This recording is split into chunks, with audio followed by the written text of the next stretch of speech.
नमस्कार बंधुरा सुधा लीलार हेसेले आबारो आपनादेर एकबार स्वागत।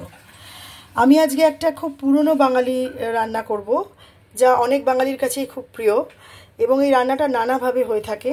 तो आमी एकदम पुरानो भावे जेभावे आमादेर मा ठाकुमारा करतेन सेभावेई करे देखाबो माछेर डिमेर बड़ार तरकारी। आमी एखाने 200 ग्राम मतो माछेर डिम नियेछि और माछेर डिमटाके आमी मेखे नेब आदा कुचि, पेঁয়াজ कुचि, रसुन कुचि और काँचा लंका कुचि। तार साथे आमी देब गन्धलेबुर रस।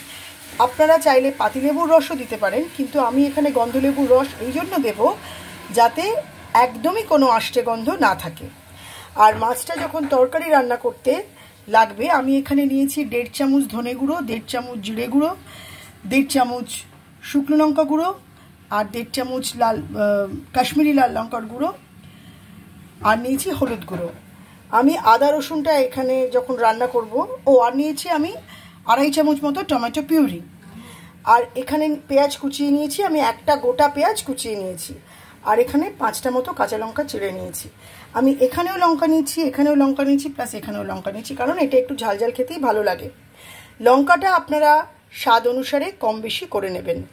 এই যে মাছের ডিমটা, এই মাছের ডিমটাকে এই উপকরণটা দিয়ে মানে আদা কুচি, পেঁয়াজ কুচি, রসুন কুচি দিয়ে আর গন্ধরাজ লেবুর রস দিয়ে আর একটু আটা ময়দা কিংবা বেসন দিয়ে খুব ভালো করে মেখে নেব। তারপর মূল রান্নার পর্বে যাব। যে ডিমটা সেটা দিয়ে এত জল বেরোলো সেই জন্য আমাকে আবার বেশ কিছুটা বেসন মেশাতে হলো। একটু বেসন মিশিয়ে আমি কি আগে তো এখানে সবই মিশিয়ে দিয়েছিলাম, পেঁয়াজ, রসুন, কাঁচা লঙ্কা, হলুদের গুঁড়ো, নুন, হ্যাঁ সব দিয়েছিলাম। তারপরে দেখলাম এটা এতটাই পাতলা হয়ে গেছে, ওই জন্য একটু বেসন মিশিয়ে তারপরে আমি ছোটো ছোটো করে বড়া করবো। নাহলে বেসন না মেশালে এটা বড্ড পাতলা হয়ে গেছিলো, ওই জন্য একটু বেসন মেশালাম। ডিমটা ফাটানোর পর মানে যখন মাছের ডিমটা যখন আমি একটা বাটির মধ্যে দিলাম তখন ওটা যেই মুহূর্তে ফাটালাম তখন প্রচুর জল বেরোলো ওটার থেকে। তারপরে আমি মশলাপাতি দিলাম, তারপরেও দেখলাম প্রচুর মানে খুব জল বেরোচ্ছিলো ওটার থেকে। আমি কি করলাম, কড়াইতে তেল দিলাম, ভেবেছিলাম বড়া করে করবো, কিন্তু আমি আমার রেসিপিটা এবার পাল্টালাম। আগে তেল দিলাম খুব ভালো করে, ঠিক যেভাবে ধোকা করে নিই না আমরা, ঠিক সেভাবে তেল দিয়ে আমি পুরো বড়াটাকে এখানে দিয়ে জলটাকে প্রথমে শুকিয়ে নিলাম। তারপরে আমি দেখাচ্ছি পুরো এরমভাবে একদম পুরো কড়াইতে অল্প করে তেল দিয়েছিলাম, তেল দিয়ে পুরো ডিমটা এর মধ্যে ছেড়ে দিয়েছি। ডিমের মধ্যে তো যা যা দেবো সেটা দেওয়াই আছে। এবার এটাকে একদম এমন করে জলটাকে পুরো শুকিয়ে নেবো, খুব ভালো করে শুকিয়ে নেবো। তারপরে কি করছি দেখাচ্ছি আপনাদেরকে। একদম এরকম কড়াইতে দিয়ে খুব ভালো করে যতটা জল ছিল জলটাকে একদম পুরো শুকিয়ে নেবো। এরমভাবে অল্প করে তেল দিয়ে তেলের মধ্যে ডিমটাকে ছেড়ে এটাকে নেড়ে ছেড়ে এরমভাবে পুরো শুকিয়ে নিতে হবে। আমি সামান্য একটু সর্ষের তেল নিয়ে এই প্লেটটার মধ্যে খুব ভালো করে মাখিয়ে নিচ্ছি। মানে তারপরে আমি এইটাকে এর মধ্যে ঢেলে একটা শেপ দেবো, তারপর ঝোল করব। কিন্তু তার আগে সামান্য সর্ষের তেল নিয়েছি হাতে, দেখুন আমার হাতে সর্ষের তেল।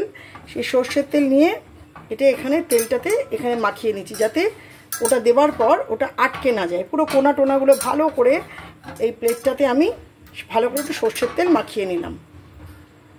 কড়াই থেকে যখন আমি ডিমটা নামালাম এই নাড়াচাড়া করে, তারপর তো ঠান্ডা হতে দিলাম। ঠান্ডা হতে দেওয়ার পরে আমি প্রত্যেকটা ডিমকে ওই যেরকম চিতল মাছের মুইঠার মতো এরম করে মুইঠা করে নেয়, আমি সেরকম প্রত্যেক কটাকে এরম মুইঠার মতো করে নিয়েছি। কারণ আমি প্রথমে যেহেতু ভাজতে পারিনি, এটা এভাবে করব। তারপরে এরমভাবে ব্রাউন ব্রাউন করে আমি আবার তেল দিয়ে আমি একটা একটা করে অল্প অল্প একটু হালকা হালকা করে ভেজে নেব। এটা এখনও ভাজা হয়নি, হ্যাঁ আমি এরকম অল্প অল্প করে একটু হালকা ব্রাউনিশ করে ভেজে নেব। কিন্তু যখন ভাজবেন যদি ধরুন কোনো গুঁড়ো পড়ে থাকে সেই গুঁড়োটাকে আবার ওইটার সাথে দেবেন না, ওটা আবার ফ্রেশ একটা বানাবেন। আর যখন ভাজবেন তখন একটু সাবধানে, কারণ একটু ছিটকাবে তেলটা, তাই জন্য একটু সাবধানে করবেন। আর খুব ফেনাও হবে, তখন একটু সাবধানে করবেন যাতে গায়ে না ছিটকায়। একটু বেশি তেল দিয়ে করলে ভালো হয়। আমি প্রথমে অল্প তেল দিয়েছিলাম, বুঝতে পারিনি, এবার আমাকে আরেকটু তেল দিতে হবে। খুব বেশি ভাজার প্রয়োজন নেই, হালকা একটু ব্রাউনিশ হলেই এগুলোকে নামিয়ে নেবেন।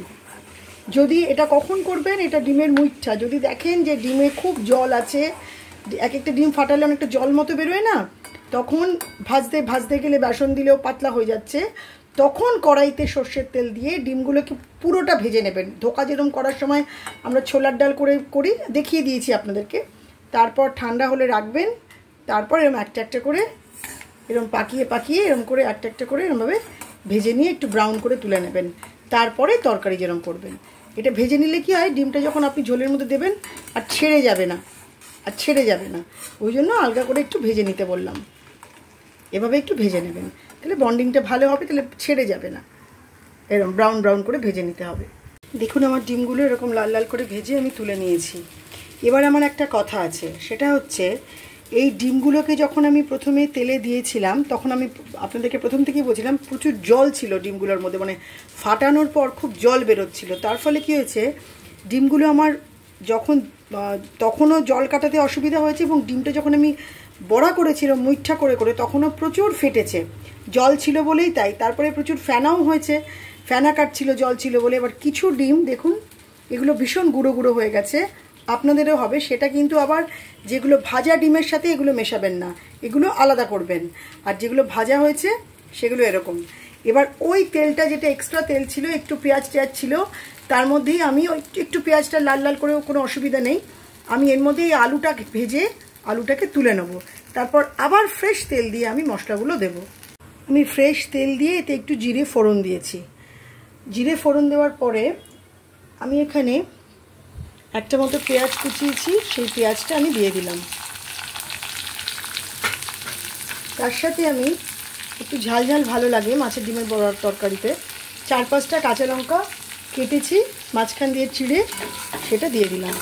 এবার এই তেলটা খুব ভালো করে ভেজে নিতে হবে। তেলটা এখানে অল্প দেবেন, কারণ যদি আপনারা এই প্রসিডিওরে করেন তাহলে মনে রাখবেন যে আলুটা ভেজেছেন, আলুটাতেও কিন্তু তেল থাকছে, তারপরে আবার ডিমটা যে ভেজেছেন ডিমেও কিন্তু তেল থাকছে। জাস্ট এটা অল্প করে হালকা করে ভেজে, বেশি ভাজবেন না এটাকে, সামান্য একটু লাল লাল হলেই এতে আমি বাটা মশলাটা দেব, মানে ধনে গুঁড়ো, জিরে গুঁড়ো, শুকনো লঙ্কা গুঁড়ো, কাশ্মীরি লাল মির্চের গুঁড়ো, হলুদ গুঁড়ো আর নুন। গরম মশলাটা পরে দেবো। আমি এখানে রসুন বাটাটা আর আদা বাটাটা স্কিপ করেছি। যদি আপনাদের মনে হয় আপনারা আদা বাটা রসুন বাটা অবশ্যই দিতে পারেন। আমি যখন এভাবে রান্না করি মাছের ডিমের বড়াতে, আমি আদাটা আর রসুনটা স্কিপ করি, কারণ আদা আর রসুন আমি ডিমটা যখন মেখেছিলাম তার মধ্যেই দিয়েছি, ওই জন্য বেশি আমি আর আদা রসুন ঝোলে ব্যবহার করব না।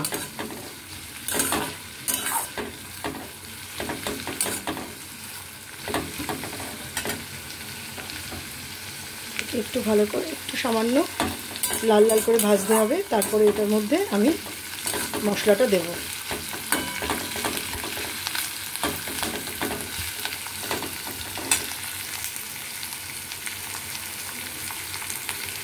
পেঁয়াজটা যখন অনেকটা এরকম লাল লাল মতো হয়ে যাবে, তখন এখানে আমি বাটা মশলার যে পেস্টটা রেখেছি সেই পেস্টটা দিয়ে দেবো। এই যে পেস্টটা, এই পেস্টটা আমি দিয়ে দেবো।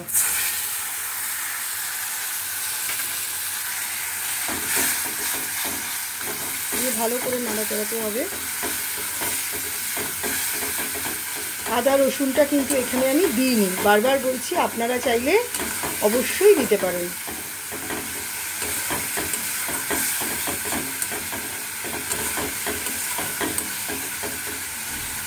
খুব সুন্দর একটা গন্ধ বেরোবে দেখবেন।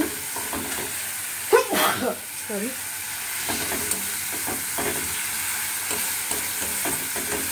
এবার এখানে আমাকে আলুগুলো দিয়ে দিতে হবে, যে আলুগুলো আমি ভেজে রেখেছিলাম।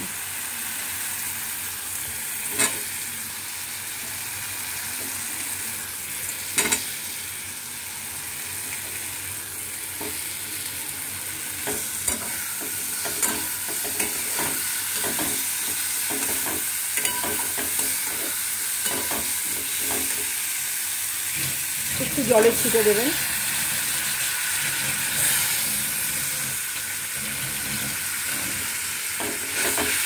যখনই দেখবেন ঝোলটা একটুখানি মানে পুড়ে পুড়ে যাচ্ছে, তখন সামান্য একটু জলের ছিটে দেবেন।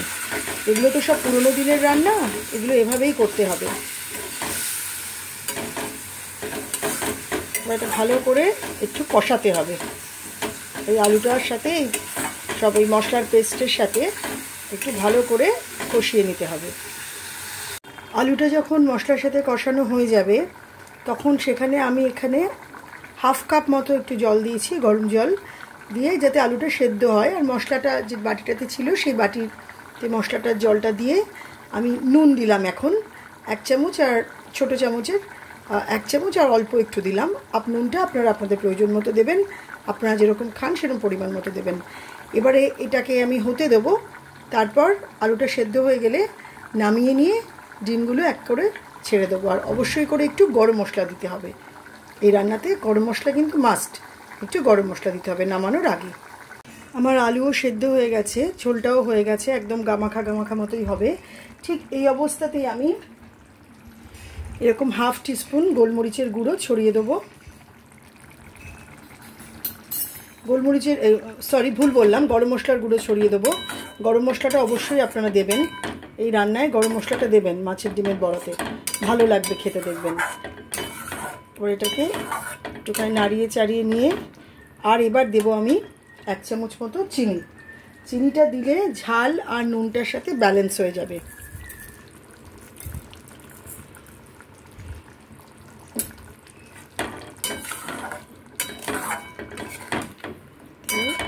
ভালো করে নাড়িয়ে কিছুটা স্ট্যান্ডিং পয়েন্টে এবারে নামিয়ে দেবো, গ্যাসটা বন্ধ করে।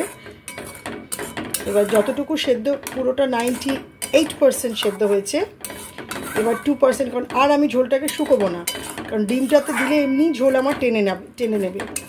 ওই জন্য এরকম, ঠিক এরকম অবস্থাতে, মানে গামাখা গামাখা যেন হয়, কিন্তু খুব ঝোল টানাবেন না, এরকম অবস্থাতে ঝোলটাকে আমি নামিয়ে নিচ্ছি। তারপর এক এক করে ডিমগুলোকে এর ওপর আমি দিয়ে দেবো। ডিম দিয়ে আমি ফোটাবো না, কারণ ডিম আমার দুবার করে ভাজা হয়েছে। একদম ঝোলটা এক পাত্রের মধ্যে রেখে তারপর আমি তার উপরে সুন্দর করে ডিমগুলোকে সাজিয়ে দেবো। নাহলে ডিমগুলোকে দিয়ে ফোটাতে গেলে ডিম একটু আরও ভেঙে যেতে পারে, ওই জন্য ডিম দিয়ে একদম ফোটাবেন না। একদম যখন ঝোলটা পুরো হয়ে যাবে, কমপ্লিট হয়ে যাবে, নামিয়ে পাত্রর মধ্যে, যেরকম বিয়েবাড়িতে করে না, ঝোল এক জায়গায় রাখে, মাছ এক জায়গায় রাখে, কেন? কারণ মাছটা যাতে টুকরো টুকরো না হয়ে যায়। ঠিক এরমভাবেই এখানে ঝোলটা রেডি হয়ে গেলে এবার আমি গ্যাসটাকে বন্ধ করে দিলাম, পাত্রে ঢেলে আমি ডিমগুলো এর ওপরে এক এক করে সাজিয়ে দেবো। হয়ে গেল আমাদের মাছের ডিমের মুইঠা কারি। এভাবে উপর দিয়ে আলতো আলতো করে ডিমগুলোকে রেখে দেবেন। যখন সার্ভ করবেন আগে ডিমগুলো তুলবেন, তারপর ঝোল আলু তুলবেন। অবশ্যই এভাবে বানাবেন, আমার মনে হয় আপনাদের সবার ভীষণ ভীষণ ভালো লাগবে। খাবেন, বাড়ির লোকদের খাওয়াবেন, আর কিরম লাগলো অবশ্যই করে আমাকে কমেন্টসে জানাবেন। দেখা হচ্ছে খুব শিগগিরই আরও একটা মুখরোচক ভিডিও নিয়ে সুধা লীলার হেসেলে। ততক্ষণ অবধি সবাই ভালো থাকুন, সুস্থ থাকুন, আনন্দে থাকুন, খাওয়া দাওয়ার মধ্যে থাকুন।